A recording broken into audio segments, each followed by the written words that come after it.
ਬੇਅਦਬੀਆਂ ਤਾਂ ਸਟੇਟ ਕਰਾ ਰਹੀ ਆ ਵੀ ਸਿੱਖ ਵਾਇਲੈਂਸ ਕਰਨਾ। ਜਿਵੇਂ ਅਮਰਤਪਾਲ ਨੇ ਕਿਹਾ ਸੀ ਵੀ ਜਿਹੜਾ ਵੀ ਬੇਅਦਬੀ ਕਰਨਾ ਹੁੰਦਾ ਢਾਲੋ ਹੈ, ਸਭ ਕੁਝ ਸਟੇਟ ਦੇ ਅਧੀਨ ਹੀ। ਚਾਹੇ ਕਿਸੇ ਤਰੀਕੇ ਨਾਲ ਕਿਸੇ ਦਾ ਲਿੰਕ ਆ ਬੇਅਦਬੀਆਂ ਦਾ ਹੈ ਸਟੇਟ ਨਾਲ ਹੀ, ਸੈਂਟਰ ਤੋਂ ਹੀ ਘੁੰਮ ਕਮਾ ਕੇ ਸਾਰਾ ਕੁਝ ਆਉਂਦਾ ਹੈ। ਕਮਲੇ ਨੂੰ ਇਹ ਹੱਕ ਹੈ ਵੀ ਕਿਸੇ ਦੀ ਧੀ ਨਾਲ ਬਲਾਤਕਾਰ ਕਰਦੇ ਹੱਕ ਹੈਗਾ? ਅੰਨੇ ਬੰਦੇ ਨੂੰ, ਲੰਗੜੇ ਬੰਦੇ ਨੂੰ, ਲੁੱਲੇ ਬੰਦੇ ਨੂੰ, ਅਧਰੰਗ ਵਾਲੇ ਬੰਦੇ ਨੂੰ ਵੀ ਸਟੇਟ ਸਜ਼ਾ ਕਰਦੀ ਆ, ਅੰਨੇ ਬੰਦੇ ਨੂੰ ਵੀ ਸਜ਼ਾ ਕਰਦੀ ਆ। ਪਾਗਲ ਮਸਜਿਦ ਵੜਿਆ ਕਦੀ, ਮੰਦਿਰ 'ਚ ਵੜਿਆ ਕਦੀ, ਕਿਸੇ ਪੀਰ ਤੇ ਚੜਿਆ ਕਦੀ, ਉਹਨੂੰ ਬੋਲ ਕੇ ਦੇਖਦੀ ਹੈ ਸਾਲੇ ਨੂੰ ਜਾ ਕੇ ਉੱਤੇ ਗੁਰਦੁਆਰੇ ਚੜ ਜਾਂਦੇ ਨੇ, ਜਾ ਕੇ ਛਾਂਗ ਦੇਣੇ ਚਾਹੀਦੇ ਨੇ ਜਿਹੜਾ ਵੀ ਆਏ ਬਿਲਕੁਲ। ਔਰ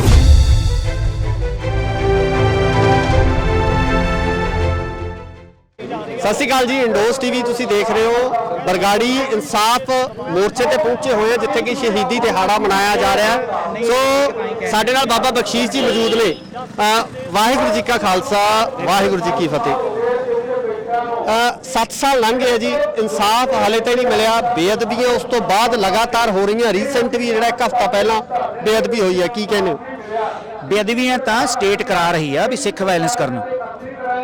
ਜਿਵੇਂ ਅਮਰਤਪਾਲ ਨੇ ਕਿਹਾ ਸੀ ਵੀ ਜਿਹੜਾ ਵੀ ਬੇਅਦਬੀ ਕਰਨਾ ਹੁੰਦਾ ਢਾਲੋ, ਉਹ ਹੁਣ ਸੋਚਦੇ ਨੇ ਵੀ ਸ਼ਾਇਦ ਸਿੱਖ ਵਾਇਲੈਂਸ ਕਰਨਗੇ। ਜੇ ਸਿੱਖ ਉਸ ਪਾਸੇ ਨੂੰ, ਸਿੱਖਾਂ ਨੂੰ ਧੱਕਿਆ ਜਾਂਦਾ ਆ ਤੇ ਇਹਨਾਂ ਨੂੰ ਸਾਡਾ ਸ਼ਿਕਾਰ ਕਰਨਾ ਸੌਖਾ ਹੋ ਜਾਊਗਾ। ਇਹ ਤਾਂ ਗੁਰੂ ਨੂੰ ਹੱਥ ਪਾਉਂਦੇ ਆ, ਹੈ ਸਭ ਕੁਝ ਸਟੇਟ ਦੇ ਅਧੀਨ ਹੀ।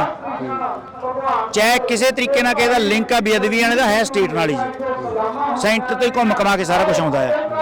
ਤਾਂ ਬੇਅਦਬੀਆਂ ਤਾਂ ਵੱਧ ਰਹੀਆਂ ਨੇ ਤੇ ਸਿੱਖਾਂ ਨੂੰ ਕੀ ਕਰਨਾ ਚਾਹੀਦਾ ਆ? ਸਿੱਖਾਂ ਨੂੰ ਗੁਰੂ ਘਰ ਦੀ ਰਾਖੀ ਖੁਦ ਕਰਨੀ ਚਾਹੀਦੀ ਜੀ।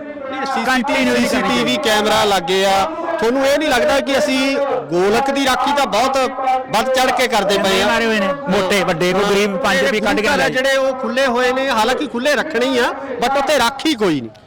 ਮਸਲਾ ਤੇ ਇਹ ਆ ਕਿ ਆਪਾਂ 50-50 ਕਰੋੜ ਰੁਪਈਆ ਲਾਤਾ ਗੁਰਦੁਆਰਿਆਂ ਦੇ ਤੇ 800 ਵੋਟ, ਤਾਂ 800 ਤੋਂ ਘੱਟ ਤੇ ਵੋਟ ਕਿਸੇ ਪਿੰਡ 'ਚ ਹੁੰਦੀ ਹੀ ਨਹੀਂ ਜੀ। ਤਾਂ ਆਪਾਂ ਗੁਰੂ ਘਰ ਦੀ ਰਾਖੀ ਨਹੀਂ ਕਰ ਸਕਦੇ। ਮੈਂ ਤੇ ਚਾਹਾਂਗਾ ਕਿ ਅਕਾਲ ਤਖਤ ਸਾਹਿਬ ਨੂੰ ਚਾਹੀਦਾ ਕਿ ਜਿਹੜੇ ਗੁਰਦੁਆਰੇ 'ਚ ਬੇਅਦਬੀ ਹੁੰਦੀ ਆ ਉਸ ਕਮੇਟੀ ਦੇ ਉੱਤੇ ਪਰਚਾ ਹੋਏ। ਕਿਉਂ ਯਾਰ ਤੁਸੀਂ ਗੁਰੂ ਗ੍ਰੰਥ ਸਾਹਿਬ ਦੀ ਰਾਖੀ ਨਹੀਂ ਕਰਦੇ? ਪਿਓ ਤੁਹਾਡਾ ਮੰਜੀ ਦੀ ਪਿਓ ਸਾਰਾ ਟੱਬਰ ਅਰਸ਼ ਭਰੇ ਬੈਠੇ ਹੁੰਦੇ ਨੇ ਵੀ ਇਹਨੂੰ ਚੁੰਝ ਨਾ ਮਾਰ ਜੇ, ਤੇ ਗੁਰੂ ਗ੍ਰੰਥ ਸਾਹਿਬ ਨੂੰ ਜਿਹੜਾ ਮਰਜ਼ੀ ਆ ਕੇ ਬੇਅਦਬੀ ਕਰ ਜਾਂਦਾ। ਧੌਣ ਲਾ ਦੇਣਾ, ਗਾਟਾ ਲਾ ਦੇਣਾ, ਜਿਹੜਾ ਹੁੰਦਾ ਗੁਰੂ ਦੀ ਬੇਅਦਬੀ ਕਰਨਾ। ਭਾਵੇਂ ਕੋਈ ਵੀ ਆਪਣਾ ਬਗਾਨਾ ਜਿਹੜਾ ਮਰਜ਼ੀ ਆ, ਭਾਵੇਂ ਕਮਲਾ, ਭਾਵੇਂ ਕੋਈ ਸਿਆਣਾ ਆ, ਕਮਲੇ ਨੂੰ ਇਹ ਹੱਕ ਹੈ ਵੀ ਕਿਸੇ ਦੀ ਧੀ ਨਾਲ ਬਲਾਤਕਾਰ ਕਰਦੇ ਹੱਕ ਹੈਗਾ? ਬਿਲਕੁਲ ਨਹੀਂ। ਅੰਨੇ ਬੰਦੇ ਨੂੰ, ਲੰਗੜੇ ਬੰਦੇ ਨੂੰ, ਲੁੱਲੇ ਬੰਦੇ ਨੂੰ, ਅਧਰੰਗ ਵਾਲੇ ਬੰਦੇ ਨੂੰ ਵੀ ਸਟੇਟ ਸਜ਼ਾ ਕਰਦੀ ਆ, ਅੰਨੇ ਬੰਦੇ ਨੂੰ ਵੀ ਸਜ਼ਾ ਕਰਦੀ ਆ ਜੀ। ਫਿਰ ਪਾਗਲ ਨੂੰ ਸਜ਼ਾ ਕਿਉਂ ਨਹੀਂ ਹੋ ਸਕਦੀ? ਨਹੀਂ, ਪਾਗਲ ਬਣਾਏ ਜਾਂਦੇ ਆ, ਤੁਹਾਨੂੰ ਨਹੀਂ ਲੱਗਦਾ ਵੀ ਬਣਾਏ ਕ੍ਰੀਏਟ ਐਕਸਰਸਾਈਜ਼ ਆ ਪਿਛਲੇ ਕਈ ਸਾਲਾਂ ਤੋਂ ਐਕਸਰਸਾਈਜ਼ ਆ ਉਹਨਾਂ ਦੀ। ਉਹ ਦਵਾਈਆਂ ਵੀ ਦਵਾਉਂਦੇ ਨੇ, ਬੰਦੇ ਨੂੰ ਲਿਜਾਂਦੇ ਵੀ ਨੇ, ਬਾਅਦ ਚ ਪੇਸ਼ ਕਰਦੇ ਨੇ ਆਲ ਪਰ ਕਾਰਡ ਹੀ।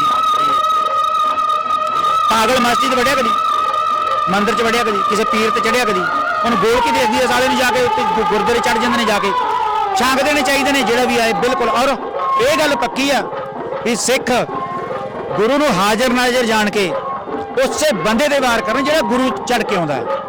ਮਾੜੀ ਮੋਟੀ ਗੱਲ ਤੇ ਨਹੀਂ ਵੀ ਕਿਸੇ ਨੇ ਗੇਟ ਖੜਕਾਤਾ, ਕਿਸੇ ਨੇ ਕਰਤਾ ਵੀ ਢਾਲੋ।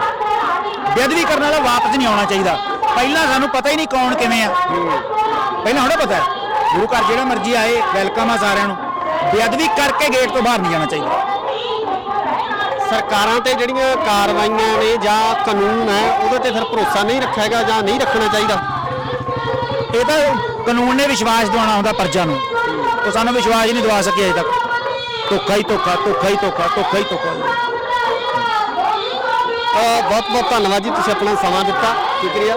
ਸੋ ਇਹ ਸਨ ਬਾਬਾ ਬਖਸ਼ੀਸ਼ ਜੀ, ਜਿਨ੍ਹਾਂ ਵੱਲੋਂ ਸਾਫ਼ ਤੌਰ ਤੇ ਇਹ ਗੱਲ ਕਹੀ ਗਈ ਹੈ ਕਿ ਜੋ ਵੀ ਬੇਅਦਬੀ ਕਰਦਾ, ਉਹ ਬੇਅਦਬੀ ਕਰਨ ਵਾਲੇ ਕਿਸੇ ਵੀ ਅਜਿਹੇ ਸ਼ਖਸ ਨੂੰ ਬਖਸ਼ਿਆ ਨਾ ਜਾਵੇ ਜਿਹੜਾ ਗੁਰੂ ਘਰ ਦੇ ਵਿੱਚ ਧੰਨ ਸ਼੍ਰੀ ਗੁਰੂ ਗ੍ਰੰਥ ਸਾਹਿਬ ਜੀ ਦੀ ਬੇਅਦਬੀ ਕਰਨ ਆਉਂਦਾ।